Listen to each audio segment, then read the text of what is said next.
Sir నమస్తే sir. నమస్కారం అండి. సో అగ్ని పరీక్ష సీజన్ 2 పైన జనాల్లో అంటే ఎవరైతే జనాలు ఆ షోని ఇంతవరకు ఆదరించారో వాళ్ళలోనే ఫుల్ నెగిటివిటీ స్ప్రెడ్ అవుతుంది. అసలు వాళ్ళు జడ్జులుగా పనికిరారు, సామాన్యుల్ని చాలా కించపరుస్తూ మాట్లాడుతున్నారని చెప్పేసి. సో మీ అభిప్రాయం ఏంటి దానిపైన? ఈ పేడౌట్ అయిపోయిన ఆర్టిస్టులను కొంతమందిని తీసుకెళ్ళి అక్కడ పెట్టారు, ఈ పనికిమాలిన ఆర్టిస్టులని. వాళ్ళు ఏదో పెద్ద బిల్డప్ చేస్తూ ఏదో పెద్ద జడ్జుల్లో ఫీల్ అయిపోతున్నారు. అగ్ని పరీక్ష అనేటటువంటి ఈ చిన్న ఒక షో పెట్టి చాలామంది మనసుల్ని బాధ పెడుతున్నారు, మనుషుల్ని బాధపడుతున్నారు, మనసులను బాధ పెడుతున్నారు. వాళ్ళకున్న స్థాయి ఏమిటో వాళ్ళు గుర్తించడం. శ్రీముఖి ఆమె ఏంటో ఏ స్థాయి నుంచి ఎక్కడికి వచ్చిందో అర్థం కాకుండా చాలా ఎక్కువగా మాట్లాడుతుంది. కాబట్టి నేను ఏమంటాను, ఈ పనికిమాలిన షో, ఈ ఎవరికి ఉపయోగపడని షో బిగ్ బాస్ని మనం ఆదరించకూడదు, అనవసరమేమో అనిపిస్తుంది. అంటే సార్ ఇప్పుడు ఒక సామాన్యుడు వెళ్ళినప్పుడు ఆయన సెలెక్ట్ చేస్తారా చేయరా, వాళ్ళు ఏం చేస్తారో అది పక్కన పెడితే కనీస గౌరవం ఇవ్వకుండా చిల్లర వీడియోస్ అని చెప్పేసి ఇట్లా రకరకాలుగా మాట్లాడుతున్నారు. సో అది ఎంతవరకు కరెక్ట్ అంటారు? ఇప్పుడు అక్కడ చిల్లరగాళ్లే కదా ఉంది, బిందు మాధవి, ఇంకెవరు, అభిజిత్, నవదీప్, ఎంత చిల్లరగాళ్ళని పెట్టారు అక్కడ. వాళ్ళ బిహేవియర్ ఎలా ఉందంటే, ఎంతమంది మేధావులు వచ్చినా ఇప్పుడు కొంతమందిని వీళ్ళని మాట్లాడడం చూస్తే కడుపు రగిలిపోతుంది, తన్నేయాలరా అనిపిస్తుంది వాళ్ళని. ఎంత హీనంగా మాట్లాడుతున్నారండి. అక్కడ వచ్చినటువంటి పార్టిసిపెంట్స్ని ఎంత హీనంగా మాట్లాడుతున్నారు, తక్కువ చేసి మాట్లాడుతున్నారు. బుద్ధి జ్ఞానం లేకపోతే చెప్పు తెగిందా కొట్టాలి ఒక్కొక్కరిని పట్టుకుని అందులో. సార్ ఇంకోటి ఏంటంటే వాళ్ళు ఏవైతే ఆ కామెంట్స్ చేయడం కానీ అదంతా అంటున్నారు, క్వశ్చన్స్ అడగడం కానీ అదంతా కూడా స్క్రిప్ట్ రాసిస్తే అంటున్నారు, వాళ్ళంతటా వాళ్ళు అన్నవి కాదు అని కూడా అంటున్నారు. అది నిజం అంటారా? నిజమైతే వాళ్ళని తీసుకొచ్చి నడి రోడ్డు మీద కట్టేసి కొట్టాలి. స్క్రిప్ట్ రాస్తే మాత్రం మానవ సంబంధాలని, మానవ మనస్తత్వాలను అవమానిస్తూ ముందుకెళ్తారా? మనకంటూ మనిషి, ఇప్పుడు చూసేవాళ్ళకి మనకు కూడా మనసు ఉంటుంది కదా, మానవత్వం ఉంటుంది కదా. మానవత్వంతో చూసినప్పుడు మన మనసు ఎంత బాధపడుతుంది.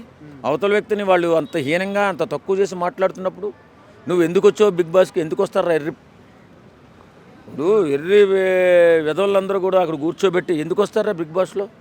పార్టిసిపేట్ చేయడానికి వస్తారు, అందులో గేమ్స్ ఆడడానికి వస్తారు. మీరు వాళ్ళు అందుకు సమర్థులైనే కదా మీరు తీసుకొచ్చింది, అగ్ని పరీక్షకు కూర్చోబెట్టింది.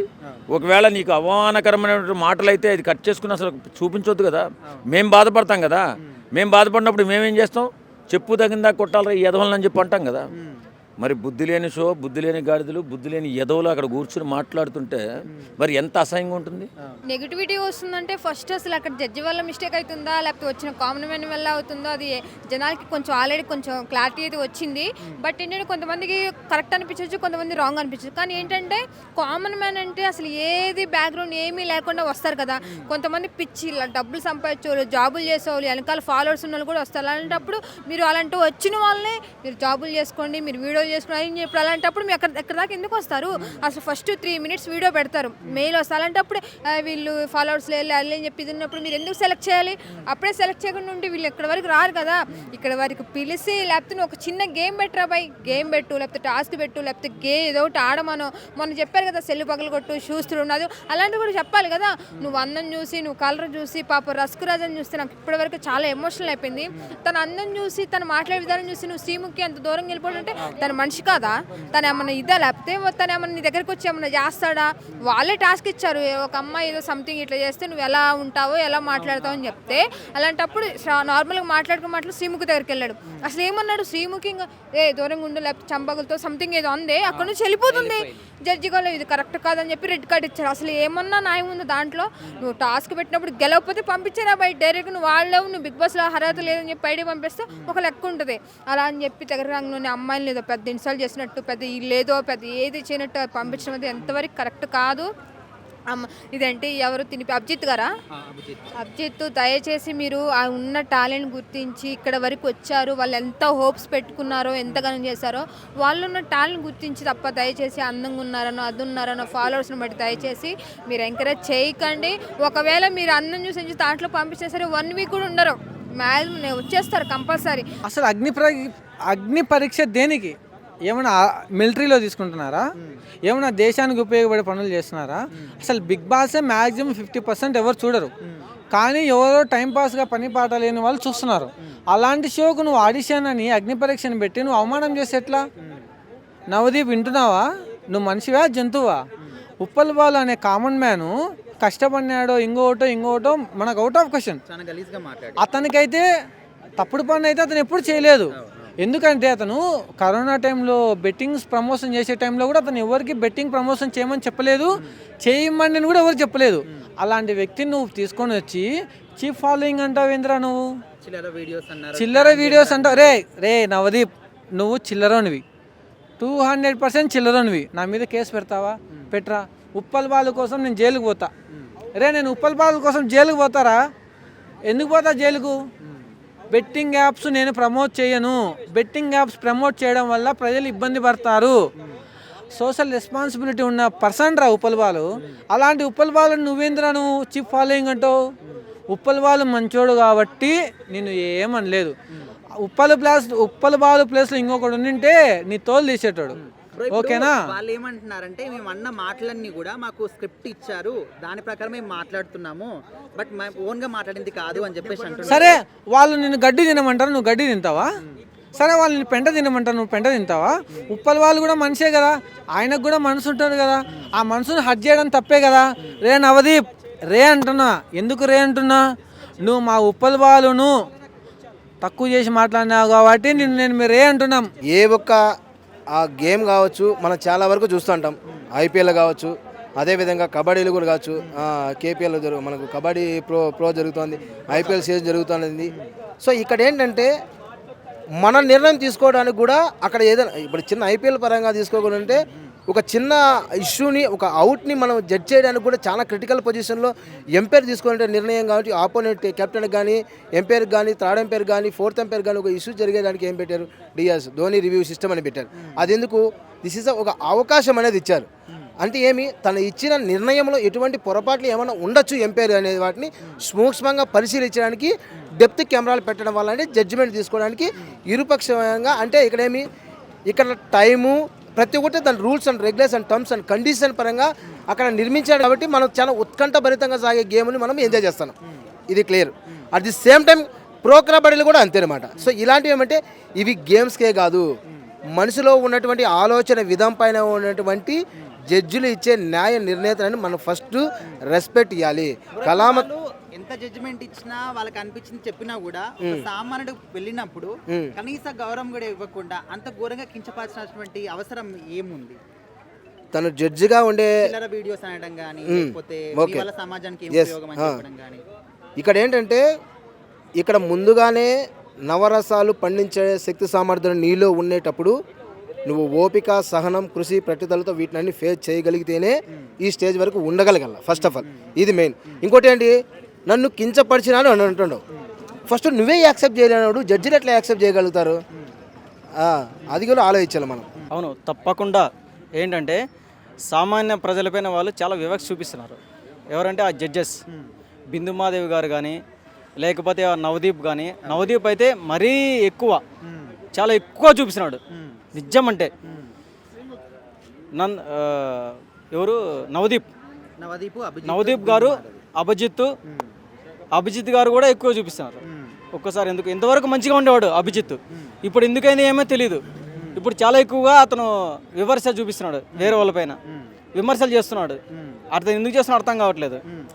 మొన్న చూస్తే ఉప్పల బాలు పైన చాలా కామెంట్ చేశారు. అట్లా నార్మల్ వ్యక్తిని ట్రాన్స్జెండర్ అన్నారు, ఇంకోటి అతను అవమానిస్తూ ఉన్నారు. అలా చేయడం తప్పు కదా. మరి ఎందుకు చేస్తున్నారు అట్లా? వాళ్ళు చేయడం చాలా తప్పు. చిల్లర వీడియోస్ అన్నారు. నువ్వు ఏమన్నా అసలు ఒక్కసారిగా ఎంట్రీ ఇవ్వగానే నువ్వు ట్రాన్స్జెండరా అని అడిగారు. అతను ట్రాన్స్జెండర్ అయితే ఏంటి, లేకపోతే ఇంకోటి వేరే అయితే ఏంటి? మనిషేగా, మనిషా కాదా? మనిషిని మంచిగా చూడడం మన మానవత్వం, అంతేగాని ఇలా చేయడం తప్పు కదా. అది నవదీప్ గారు తప్పు. కేవలం నవదీపే దాంట్లో ఇన్వాల్వ్మెంట్ అయి ఉన్నాడు. అన్న ఇప్పుడు అగ్ని పరీక్ష సీజన్ 1 అంటే లాస్ట్ ఇయర్ అప్పుడే వీళ్ళ ముగ్గురు జడ్జిలుగా పనికిరారు, వీళ్ళొద్దు అని చెప్పేసి చాలా నెగిటివిటీ వచ్చింది. తప్పకుండా పనికిరారు. కూడా వీళ్ళని ఎందుకు పెట్టారు? వీళ్ళని అంటే వీళ్ళ జడ్జిమెంట్ అవసరం అంటారా? అస్సలు అవసరం లేదు. వీళ్ళ జడ్జిమెంట్ అనేది జెన్యున్గా లేదు, ఇది మాత్రం పక్కా. బ్రో ఇప్పుడు అసలు ఒక ఆయన కండలు చూపిస్తే సెలెక్ట్ చేశారు, ఇంకా ఇద్దరు ఐ లవ్ యూ చెప్తే సెలెక్ట్ చేశారు, ఫోన్ పగలబట్టి, అంటే వాళ్ళకు నచ్చిన వాళ్ళని సెలెక్ట్ చేస్తున్నారు. నిజంగా వాళ్ళ లోపల ఏం టాలెంట్ ఉంది అనేది వాళ్ళు పట్టించుకోవట్లేదు అన్నమాట. అసలు సామాన్లు అనే వాళ్ళు అక్కడికి వెళ్ళడం అవసరం అంటారా? ఇప్పుడు కండలు ఉండే వాళ్ళు మా ఊర్లో ఉన్నారు చాలా మంది, మా ఊర్లో ఉన్నారు, పల్లెల్లో ఉన్నారు కండలు ఉండే వాళ్ళు. ఎంతమంది చూపించాలి కండలు ఉండే వాళ్ళని? అలాంటి వాళ్ళందరినీ యాక్సెప్ట్ చేస్తారా? చేస్తారా? అట్లనే ఉంది వాళ్ళ మా ఊరు పల్లెల్లో ఉన్నారబ్బా చాలా మంది, మరి చేస్తారా ఏంటి? చేయరుగా. నేనేమంటున్నానంటే కండలు చూపించడమో లేకపోతే ఐ లవ్ చెప్పడమో ఫీలింగ్తో చెప్పడమో 190 అని చెప్తారు. జెన్యున్ పర్సన్ని ఎంచుకోండి, మంచి వ్యక్తుల్ని యాక్సెప్ట్ చేయండి, దానిలోకి ఇన్వాల్వ్మెంట్ చేయండి. అది బిగ్ బాస్ షో కదన్నా, కరెక్ట్ చెప్పాలంటే అది రాంగ్ షో. ఎందుకనంటే కామన్ మ్యాన్స్ అని అంటే ఎవరైతే లైక్ నాకు తెలిసినంతవరకు అయితే ఒక అర్హత ఏమంటారు పొందిన వాళ్ళని చెప్పుకోవచ్చు. ఇక్కడ చూసుకుంటే మొత్తం యూట్యూబ్ వాళ్ళు ఇన్ఫ్లుయెన్సర్లే ఉన్నారు. సో నాకు తెలిసినంత 1,00,000 లేకపోతే 50,000 40,000 ఫాలోవర్స్ ఉన్న వాళ్ళు ఉన్నారు. వాళ్ళు ఎట్లా ఏమంటారు కామన్ మ్యాన్స్ అవుతారు? సరే అట్లాంటి వాళ్ళని పిలిచారు లోపలికి, పిలిచేసేసి నువ్వు దేనికి కేపబుల్, లోపల ఆడగలుగుతాడా ఆడలేడా అని చెప్పి చూడాలి. కానీ వాని పర్సనల్ విషయాలు ఎందుకు? వాని ఫోన్ పలగొట్టమంటావు. ఒక ఐఫోన్ ఒక మిడిల్ క్లాస్ డ్రీమ్ అని తెలుసా? వాళ్ళు ఏదో నువ్వు పలగొట్టంటే షో ఆఫ్కి వాళ్ళు పలగొడతారు, తర్వాత వాళ్ళు ఫోన్ తెచ్చిస్తావా? తెచ్చియలేవు. సరే ఫోన్ గురించి పక్కన పెట్టు. సరే వాళ్ళ ఏమంటారు వాళ్ళ మనోభావాలను దెబ్బతీస్తున్నావు కదా. ఇప్పుడు వాళ్ళ మనోభావాలు దెబ్బతీసినా సరే వాళ్ళ ఇండైరెక్ట్ వాళ్ళ ఫ్యామిలీ వాళ్ళకి వెళ్ళిపోతుంది ఇది. రేపన్నాడు అంటారు ఎందుకు మన సొసైటీలో ఒక చిన్న తప్పు చేస్తేనే మీ ఊరు ఇట్లా చేసింది, మీ కూతురు ఇట్లా చేసింది అని చెప్పేసి అని అంటారు. బిగ్ బాస్ అనే షో 2 కోట్ల మంది ఏమంటారు 2 రాష్ట్రాల మంది చూస్తారు. చూసినప్పుడు వాళ్ళకి ఎంత కించపరిచినట్టు. సో ఎవరైనా ఇది సెన్సిటివ్గా తీసుకొని ఎవరైనా చచ్చిపోతే దేనికి వస్తుంది? సో నిజంగా చెప్తున్నా ఇది కరెక్ట్ కాదు. అసలు నవదీప్ ఏం మాట్లాడతాడు ఆయనకే అర్థం కాదు. ఉప్పల్ బాలను తీసుకుంటుంటే నీ వీడియోస్ వల్ల ఎవరికి ఏమంటారు మంచి, సమాజానికి ఏం మెసేజ్ ఇస్తున్నావు అని చెప్పేసి. సరే నీ సినిమాల వల్ల ఎవరికి ఏం మెసేజ్? నువ్వు ఒక గౌతమ్ ఎస్ఎస్సి సినిమా అని చెప్పి తీసినావు, అది ఒక ఒక అవ్వారగాన్ సినిమా అని చెప్పి చెప్పుకోవచ్చు. మనం చందమామ సినిమా చూసినాం మనము. ఆ చందమామ సినిమాలో కూడా నాకు తెలిసినంతవరకైతే పెళ్లి కాకముందుగా కడుపు చేసినావు నువ్వు. దీన్ని ఇన్స్పైర్గా తీసుకోవాలా? అర్థమవుతుందా నీకు? నువ్వు ఉప్పల్ బాలు పక్కన ఉంటే ఉప్పల్ బాలుకున్నంత ఫేమ్ కూడా ఉండదు నీకు, అది మర్చిపోకు అసలు. అర్థమవుతుందా? వాడు 50 రూపాయల నుంచి స్టార్ట్ చేసాడు వాడు షూటింగ్ చేయడం అయినా సరే, వచ్చిన డబ్బులు ఇంట్లో ఇవ్వడం అయినా సరే. ఈరోజు 1,00,000 రూపాయలు 2 లక్షలు సంపాదిస్తాడు. ఏమంటారు మండి అనే ఒక దానికి ఒక బ్రాండ్ అంబాసిడర్గా సంపాదిస్తుండు. అట్లాంటి పట్టుకొని నువ్వు ఏమంటారు ఇంకా బిందు మాధవ్ అయితే ట్రాన్స్జెండర్ అని చెప్పేసి అని అంటున్నావు. దేనికంటున్నావు నువ్వు ఆ మాట అసలుకి? అదే ఉప్పల్ బాలు నేను రివర్స్గా నువ్వు ఒక లెస్బియన్ అని చెప్పేసి అంటే నువ్వు తీసుకోగలుగుతావా? తీసుకోలేవు కదా. మరి గత సీజన్లో మనం చూసుకుంటే తమన్నా సింహాద్రి లేకపోతే ప్రియాంక వీళ్ళందరూ వచ్చారు కదా, వాళ్ళు ట్రాన్స్జెండర్ అని తెలుసు కదా. అప్పుడు నువ్వు అడగొచ్చు కదా ట్రాన్స్ అని చెప్పేసి. అప్పుడు అడిగితే చెప్పు తీసుకొని కొడతారని బయట. నువ్వు ఒకటి చెప్తున్నా, షోలో మీరు జడ్జిలేమో కానీ ప్రపంచం కాదు. అర్థమవుతుందా? మీరు బయటకు వచ్చినప్పుడు ఏమంటారు కొన్ని కోట్లాది మంది వాయిస్ రేజ్ చేస్తారు, అప్పుడు మీరు ఆన్సర్ ఇయ్యాక చావాలని చెప్పేసి తెచ్చుకోండి. ఇప్పుడు వాళ్ళు మీ వీడియోస్ వల్ల కానీ మీ వల్ల కానీ సమాజానికి ఏం ఉపయోగం అని అడుగుతున్నారు కదా. సో గత సీజన్లో కూడా చాలా మంది వచ్చారు, మరి వాళ్ళ వీడియో ముఖ్యంగా దివ్యల మాదిరి గారు ఉన్నారు. సో మరి ఇలాంటి వాళ్ళ వల్ల సమాజం ఏం నేర్చుకుందని వీళ్ళు ఈ విధంగా అడుగుతున్నారు.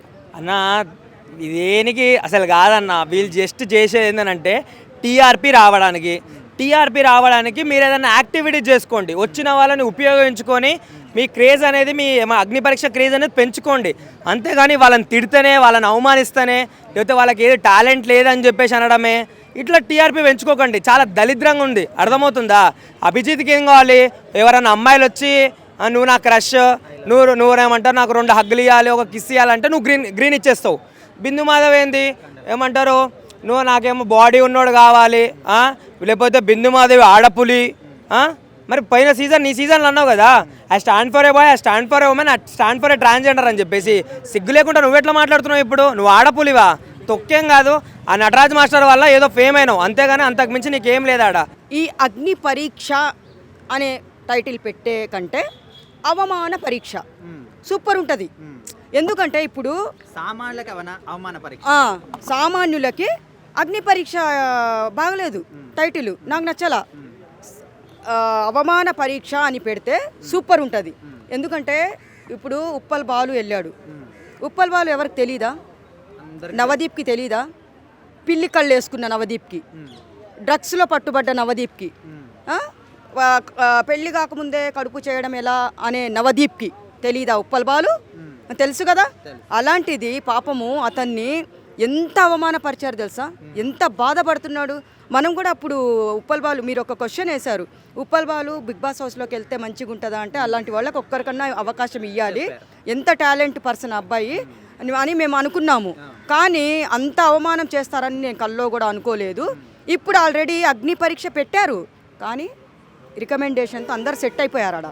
వీళ్ళు ఎందుకంటే వీళ్ళకి టార్చర్ పెట్టి ఎలా అవమానించి పంపించాలనే విధంగా అగ్ని పరీక్ష పెట్టారు. నాగార్జున గారికి కావాల్సిందేంటి, రికమెండేషన్. పెద్ద పెద్ద వాళ్ళ నుంచి ఆయనకు అందమైన ఆడపిల్లలే కనపడాలి. దాంట్లోకి వెళ్తే ప్రేమలో లేనివాడు ప్రేమలో కూడా పడిపోతాడు. దాంట్లోకి వెళ్తే మాధురి గారు ఉన్నారు కదా పాపం, ఇంకొకళ్ళని ఇంకా నలుగురిని పెళ్లి చేసుకోవడం అలా ఎలా అనే మెసేజ్లు అలా ఉంటాయి దాంట్లో. మేడం ఇప్పుడు ఎవరైతే చిన్న స్థాయి నుంచి కష్టపడి అంటే ఎవరి సపోర్ట్ లేకుండా ఈ స్థాయికి వచ్చి అక్కడికి వెళ్ళారో, సో వాళ్ళ టాలెంట్ ఏంటో తెలుసుకోకుండా మీవి చిల్లర కామెడీలు అని చెప్పేసి, సో మీకు బయట మీరు ఎవరికి తెలుసు అని చెప్పేసి, సో మీ వల్ల బయట సమాజానికి ఏం మెసేజ్ వస్తుంది అని చెప్పేసి, సో ఇంత ఘోరంగా కించపరుస్తూ మాట్లాడడం ఎంతవరకు కరెక్ట్ అంటారు? అంటే అంత కష్టపడి వచ్చినటువంటి ఆ వ్యక్తుల పట్ల నిజంగా అది మంచి పద్ధతి కాదు. అవమానపరచడము, వాళ్ళు ఎంత హట్ అయ్యి వస్తారు, మొత్తము యావత్ ప్రపంచం చూస్తుంది బిగ్ బాస్. అది అగ్ని పరీక్ష టీవీలో వస్తుంది, కనపడతారు.